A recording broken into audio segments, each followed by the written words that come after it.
Naranasan mo na ba yung bigla na lang nawala yung kapartner mo?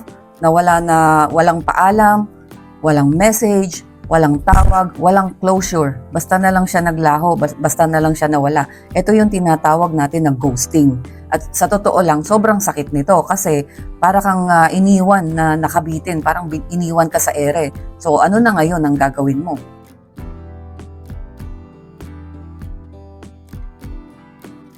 Ayan, welcome back to my channel. Ako po muli si Lorelly, ang inyong Ate Lors. Ayan, yung mga hindi pa po nakasubscribe, pakisubscribe naman po, pakihit nyo na rin po ang notification bell para kung may mga bago akong video ay makasama ko po kayong muli.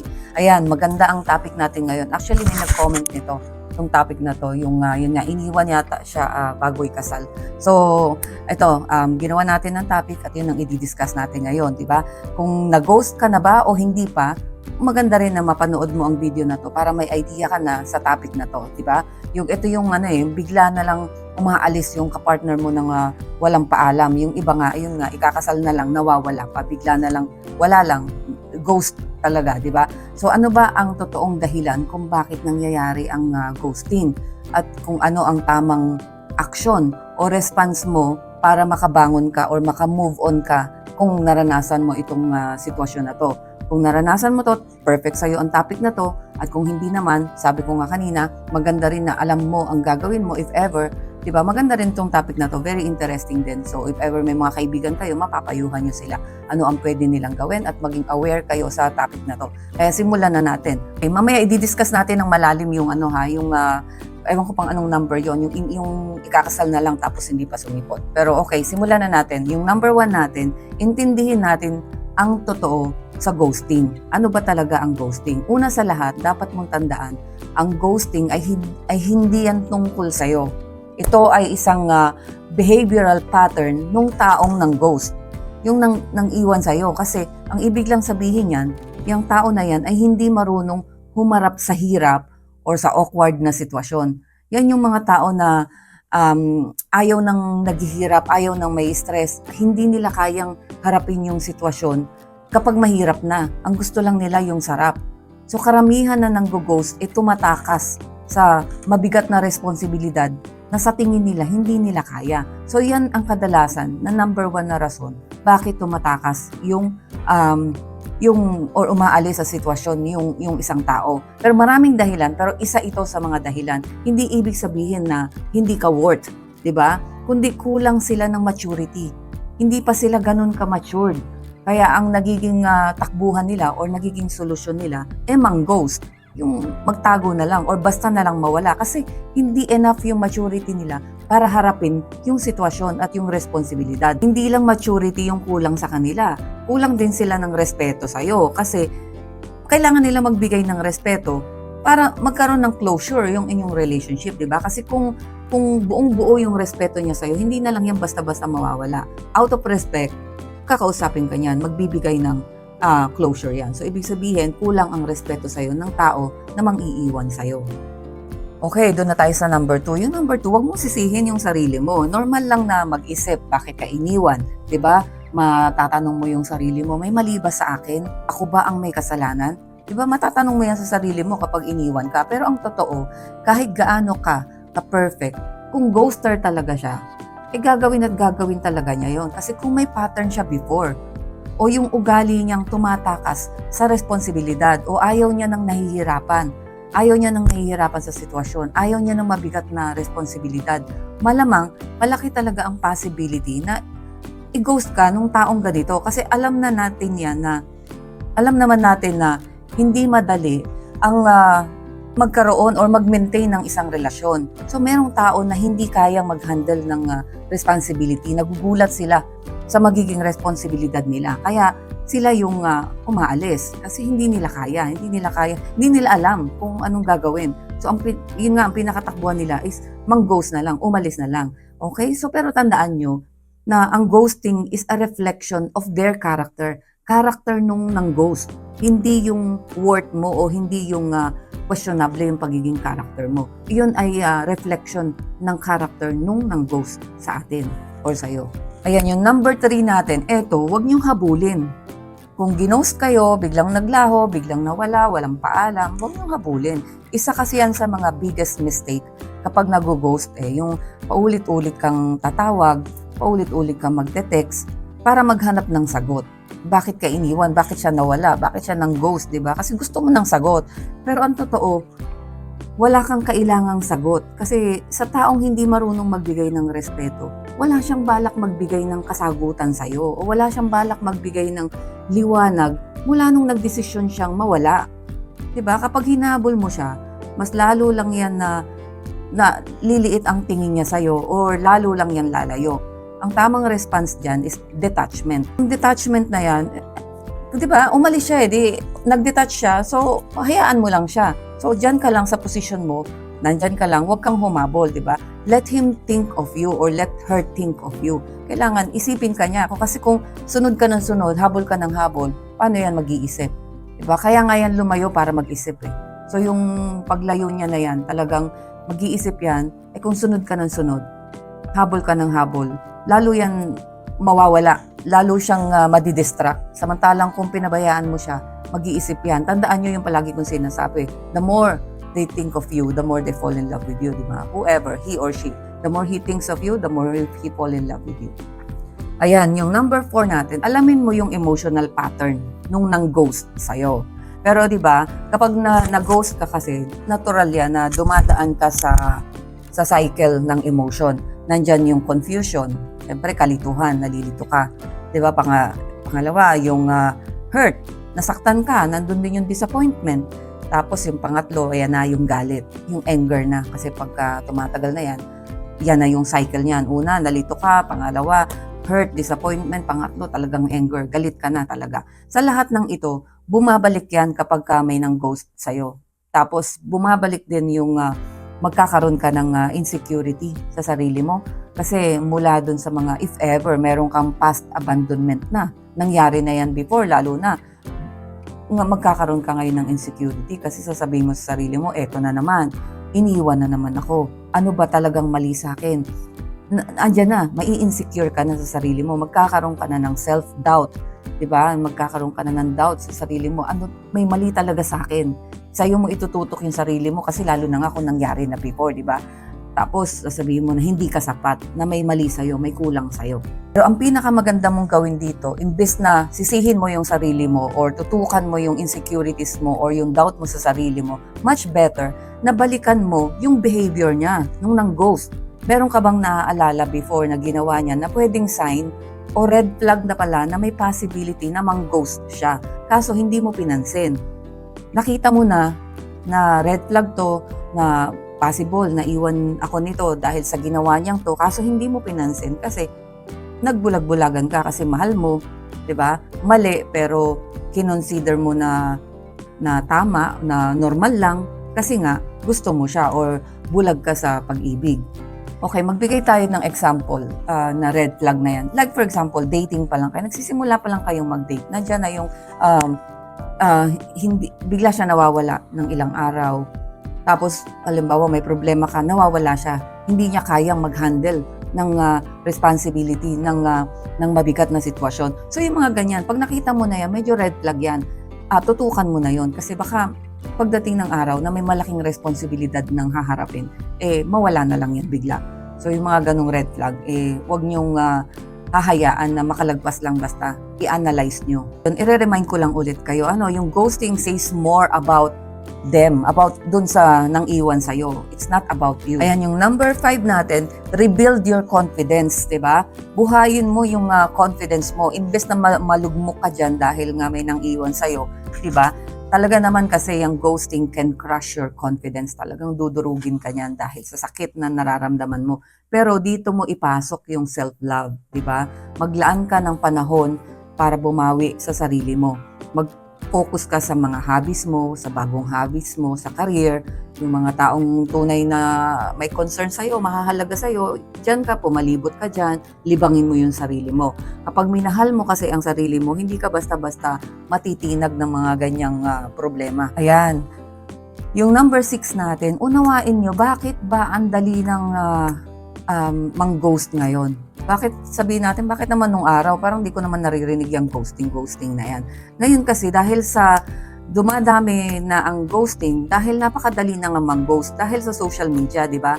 Yung mga social media na yan, napakadali na mag-ignore ng tao. Kasi kung mag-message ka dyan, mag-messenger ka, or di ba, WhatsApp, whatever, mag-message ka, nakikita mo naka-scene zone yan, nakita mo scene mode, scene zone yan, nakita mo na nakita niya pero hindi ka nire-replyan, hindi sinasagot ang mga message mo. Ghosting na kaagad yun, di ba? So napakadaling mang-ghost. Unlike nung unang panahon na wala pa tayong social media, nung mga panahon namin, naranasan ko yan, syempre, di ba? Pagka hindi ka sinagot, natural, walang cellphone nun, di ba? Landline, pag hindi sinagot, di wala. Tapos ibang tao pa yung sasagot sa landline. Siyempre, nahiya ka naman na tawag ka ng tawag. Diba? So, hahanapin mo talaga ang sagot kung talagang tinataguan ka o may nangyari dun sa tao. Kung nakasakit ba yan, na-aksidente ba yan, o yung talagang kailangan mo ng confirmation na tinataguan ka. Talagang hahanapin mo yan. Samantalang ngayon, makita mo lang, since hindi ka sinagot, diba? Alam mo na gino-ghost ka, alam mo na tinataguan ka. Pero nung unang panahon, hindi madaling mang-ghost kasi ang hirap mong i-send yung message sa tao na, hoy, gino-ghost kita. Kasi wala ngang way para malaman. Kailangan pa talagang, hindi ibig sabihin walang way. Ibig sabihin, mahirap ang way para malaman na talagang gino-ghost ka. Kasi talagang kailangan mong actual or physical na hanapin or makita na talagang may action na gino-ghost ka. Pero tandaan mo, kung kaya niyang iwan ka ng walang paliwanag, diba, na walang closure, hindi yan worth para sa long-term relationship. Uulit at uulit yan. Kasi pattern yan. Kung ganyan talaga siya before, nakitaan mo na, uulitin at uulitin niya. Ayan, yung number 7 natin, ito na, nasabi ko kanina, i-consider nyo na red flag ang pang-i-ignore. Yung maliliit na bagay na pag-i-ignore sa messages or yung biglang nawawala. Kapag may nang-ghost sa'yo, sa early stage pa lang ng dating nyo, huwag nyo nang ipilit. Ghosting is a clear sign of red flag. Red flag talaga yan, na hindi kayo align sa values ninyo at sa communication standard na gusto mo. Siyempre, meron kang communication standard, di ba, sa sarili mo. Depende yan sa tao. Merong tao mahilig na palaging may communication. Merong tao na moderate lang. So, magkakaiba tayo. So, may communication standard ka. Kung hindi siya pasok doon, red flag yun, di ba? Lalo na kung early stage of ng dating ninyo. Mas mabuti pang malaman mo na kaagad kesa masyado ka nang na-attach or nagsayang ng oras at ng emosyon, ng damdamin sa maling tao pala. Ito yung mga tao na parang nawawala na lang basta. Minsan naman nandyan, present na present, tapos bigla na namang mawawala. Tapos kapag nakita may suliranin o may problema ka, nawawala. Tapos may araw naman na andyan naman, todo-todo. Parang hindi siya consistent, diba? Yung communication niya sa'yo hindi consistent, pati yung presence niya hindi consistent. So, red flag yan. Parang isa yan sa mga sign na pwedeng mawala yan pagdating ng panahon. Ito na, yung number 8 natin. Ito na, long-term relationship na po kami, tapos biglang nawala. Yung iba nga, ikakasal na kami, tapos biglang nawala. Ito yung mahirap kasi masakit yung ilang taon na kayong magkasama, tapos bigla siyang nawala. Nawala lang. Walang explanation, nothing. Just nawala lang. Very traumatic to dahil akala mo, kilala mo siya. 'Di ba? Pero hindi pala. Yung iba nga, ito bago ikasal, 'di ba? Bakit ba may nanggo-ghost? Ito, mag-focus tayo. Bakit may nanggo-ghost or umaatras sa kasal? Una, takot sa commitment. Okay? Kapag naging totoo na yung responsibilidad, nakita niya na, ito na, totoo na to, seryoso na to, ikakasal na kami, biglang umaatras. Natatakot sa habang buhay na obligasyon.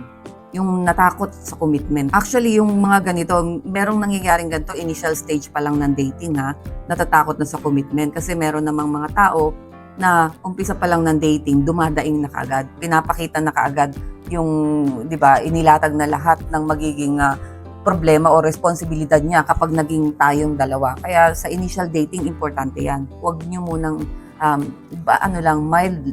mild lang muna. Lalo na tayong mga babae. Huwag niyong ipakita na magiging pabigat ka sa isang relasyon. Kasi ang mga lalaki, medyo tumatakas sa commitment pag nakita nila mabigat yung magiging responsibilidad nila.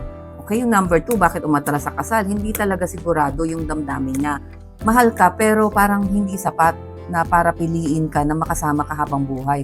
Parang, oo, mahal ko siya pero parang hindi pa siya yung, hindi ako sigurado 100% na siya dapat yung makasama ko habang buhay. Okay, isa yan sa mga rason. Another reason, ba't umatras sa kasal?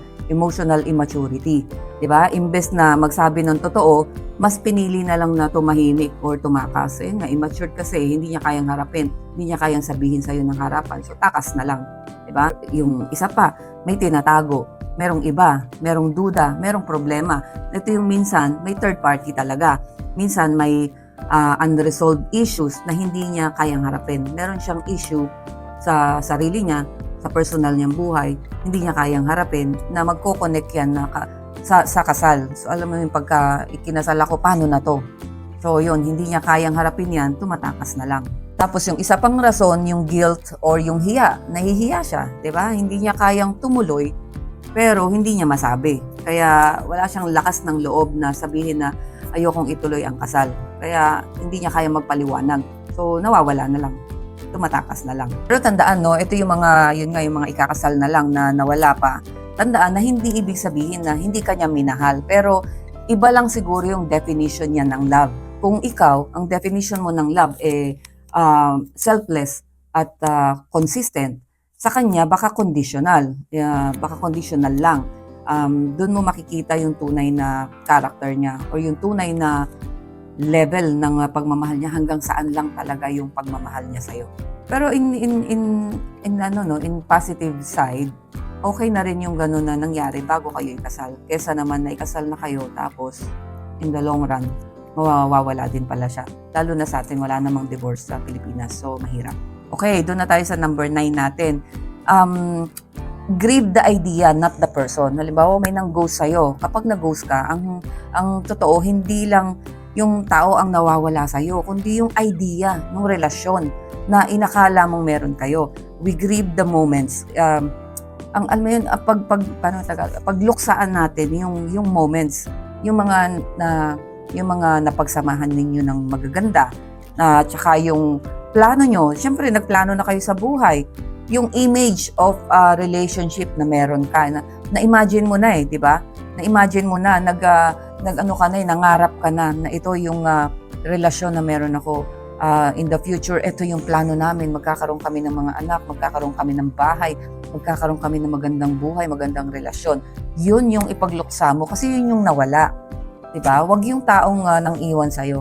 Ipagluksa mo yung, or panghinayangan mo yung mga moments at saka yung mga plano na nabuo. Yun ang panghinayangan mo. Okay, yung number 10 natin, move forward with wisdom, di ba? We know that ghosting can break your trust in people.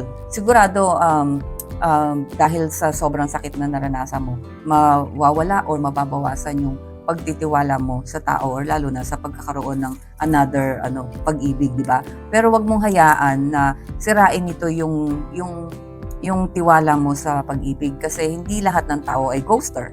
May mga taong marunong rumespeto at makipag-communicate ng maayos. Nataon lang na nag-ghost ka kasi maling tao yung nakasama mo. Kaya gamitin mo itong karanasan na to kung nag-ghost ka na para maging wise ka na sa susunod, hindi para maging sarado ang puso mo. Okay, natapos na natin yung 10 paraan paano mo i-handle kung ikaw ay nag-ghost. Kung hindi ka pa naman nag-ghost, at least may idea ka na paano mo ito haharapin.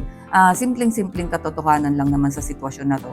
Hindi lahat ng ghost or hindi lahat ng umalis sa isang relasyon ay masamang tao. Pero yung hindi pagpapaalam sa kapartner o sa karelasyon, kawalan ng respeto yon. Okay?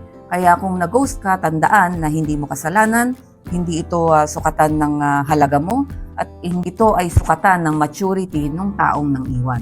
Okay? At sa halip na habulin mo siya at ipilit mo ang sarili mo, piliin mo na lang na i-honor ang sarili mo at ibigay ang energy mo sa tamang tao na deserve ng effort mo at ng pagmamahal mo. Again, thank you for watching. I hope to see you again sa mga susunod ko pang mga video. Thank you so much.